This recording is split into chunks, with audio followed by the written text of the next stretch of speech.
Vivek Ramaswamy just destroyed his chances with 99% of the black vote.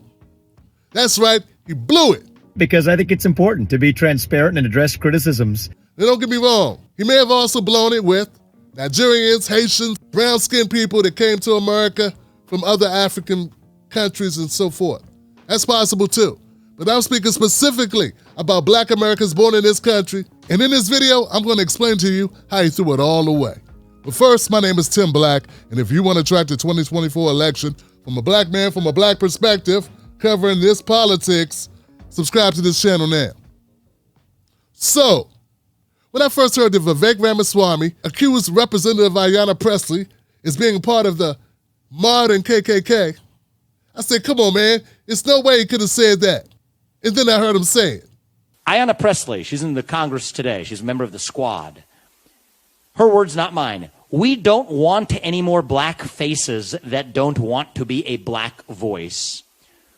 We don't want any more brown faces that don't want to be a brown voice. So the other side will gaslight you when you say this stuff. It's like, oh, you're just making that critical race theory stuff up. No. These aren't my words. These are the words of the modern grand wizards of the modern KKK. Really. And that's really what this is about. And then I heard him double down on it. That's why I didn't get the Pressley comment about the KKK. First of all, you know that you do not analogize a black member of Congress or a black anybody to a member of the KKK. You know that. And, you know, I heard you say on the show yesterday, oh, but let's be intellectually honest. Okay, let's be intellectually honest. You know, let's be intellectually honest. Hakeem Jeffries, but you know that's not a Hakeem place Jeffries to go. in a much more no. That's not uniting. Let me just be honest with you, Chris. I think the way we unite this country is having more open conversations in this country. There is a gap between what people are willing to say in private and what people are willing to say in public. Chris Cuomo's right. How are you going to take the words of Ayanna Pressley and then compare that to a terror organization that has mutilated black men and women, lynched them, and children? You're going to compare that to some words that you heard Ayanna Pressley say at some event or something and make that the same thing? Talk about a false equivalency. What the hell is he talking about? Then give us this word salad response? But hold on. Let's see what Representative Pressley said in context. Pressley's statement was made in 2019 when she was a freshman congressperson. Her comments at the time were directed to black and brown Democrats that she felt were not tackling issues and standing up for black and brown people. Now, this is what appeared in the Washington Post after she made the comments. This is the time to shake that table. We don't need any more brown faces that don't want to be a brown voice, Pressley said, seemingly taking a stab at the Congressional Black Caucus, which is allied with Pelosi. We don't need any more black faces that don't want to be a black voice. Pressley denied that she was targeting black leaders. Her spokeswoman, Lena Francis, said afterward that Pressley was trying to make the point that diversity at the table doesn't matter if there's not real diversity in the policy. See, Vivek is sending a message to black voters.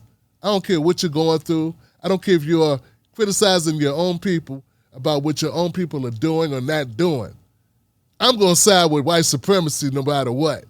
I'm going to side with these talking points no matter what. I'm going to take you out of context, use it against you, and then go after you 5 years later. Well, almost 5 years later. When Vivek was pressed on the issue, instead of pushing back, saying, hey, man, I screwed up, what did he do? Controversial, a little too far. Some of our relatives were terrorized by the Ku Klux Klan. I'm trying to get you to understand the pain. I know you're of intellectually that. honest. I know you're an intellectually honest guy, and so I will remind you that Hakeem Jeffries drew analogies between Donald Trump and the Ku Klux Klan, and I don't think you had him on pressing him in the same way. So we're drawing analogies here to make a point. He doubled down, and then he pointed over at Representative Hakeem Jeffries and said, back in the years ago, he made statements about Donald Trump. He called Donald Trump a grand wizard. So I looked into it. On Martin Luther King Day, Congressman Hakeem Jeffries made controversial comments about President Trump. We have a hater in the White House, the birther-in-chief, the grand wizard of 1600 Pennsylvania Avenue. One of the things that we've learned is that while Jim Crow may be dead, he still got some nieces and nephews that are alive and well. All right, Jeffries. It's obvious that you said it. So what's your explanation for making this comment, Representative Jeffries? Do you regret going that far in your comments on Monday? Not at all. With respect to the comments of a few days ago, we've got to have an opportunity for at least one day a year to have a candid, if sometimes uncomfortable, conversation about race. Seems to me that we can't have that conversation on Valentine's Day. We can't have that conversation on St. Patrick's Day.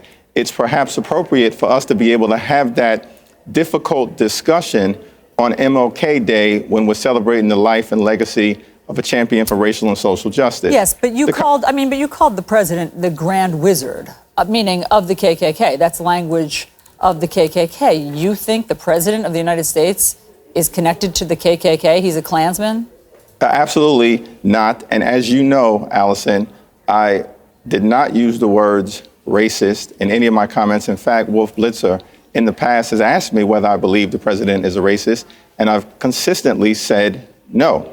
I did use a colorful phrase, but of course I don't believe that the president is a card-carrying member of the KKK. So Jeffries admits that he was exaggerating about Trump. It was over the top.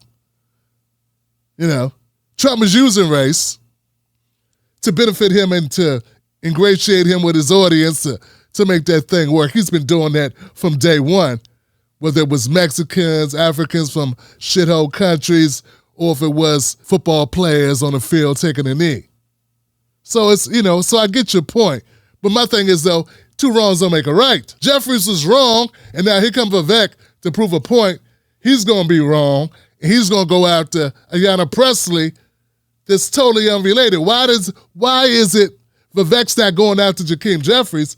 Why you got to put Ayanna Pressley in it?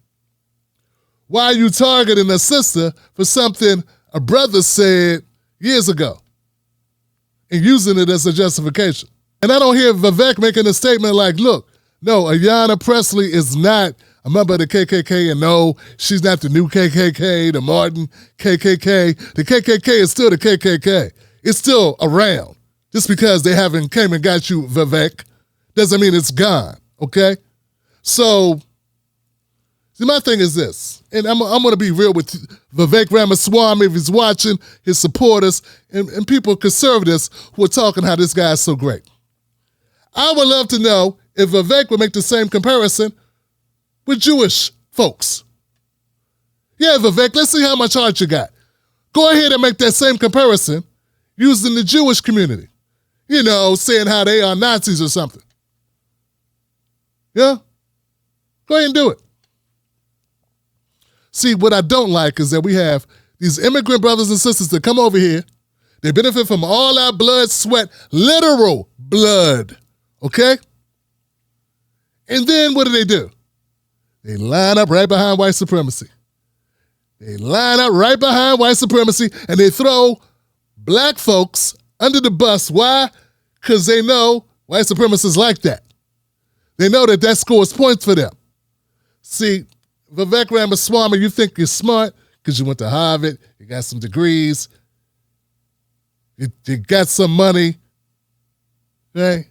And now you think that you can come here and talk any old kind of way you want to talk. We get it. We're used to people like you, Vivek, the snake, the fake. But you know what else, brother? I'm not a Trump supporter, but you're no Donald Trump. You can mimic him. You could try to take the temperature and try to imitate him. You can be a weak imitation, a weak multiplicity. You one of the bad copies, that's missing pieces that are important. That's you. Because see, Donald Trump was smarter than you. Donald Trump knows it's good to get black votes. And right now, Donald Trump is attracting a lot of black votes. Vivek Ramaswamy, you will not be attracting any black votes. Hey guys, we are continuing to surge in the race. Well, you may get your sellouts like Candace Owens, Officer Tatum's, Jesse Lee Peterson's, Tommy, I don't even remember his name. That guy Tariq Nasheed used to go after all the time. It doesn't matter. Tommy Sotomayor. You may get those guys, but you're not going to get regular black voters. Because I'm going to tell you this, man. Black voters, American blacks, black Americans born in America, they're going to take too lightly to your immigrant-derived butt coming in here, throwing a black woman under the bus for calling out black guys and black women in the black caucus, though she said she wasn't talking about them specifically. Of course you weren't. Okay. We're not going to take too kindly to you throwing her under the bus for standing up for us to our own people about not standing up for us. And the fact that you have a problem with that shows you don't care about black people. And if you don't care about black people, we'll never vote for you. See, Vivek, I know you think that you're a white guy, but you're not. You know what I'm saying? You're just not. And you got a lot of money to throw around. You don't need to take PAC money. You got your own money that you raised, I heard, unscrupulously with your hedge fund stuff. But that's another video. The point is this. You ain't going to be able to buy everybody off, brother. Nah, you're not going to be able to buy everyone off. And black folks, respectful black folks, black folks with a backbone and some ethics, it's enough of us. We ain't going to allow you to just steamroll us with a bunch of nonsense and then try to come get our votes later because you think you can spit 16 bars and act like you like rap music. Family, that's what I'm saying.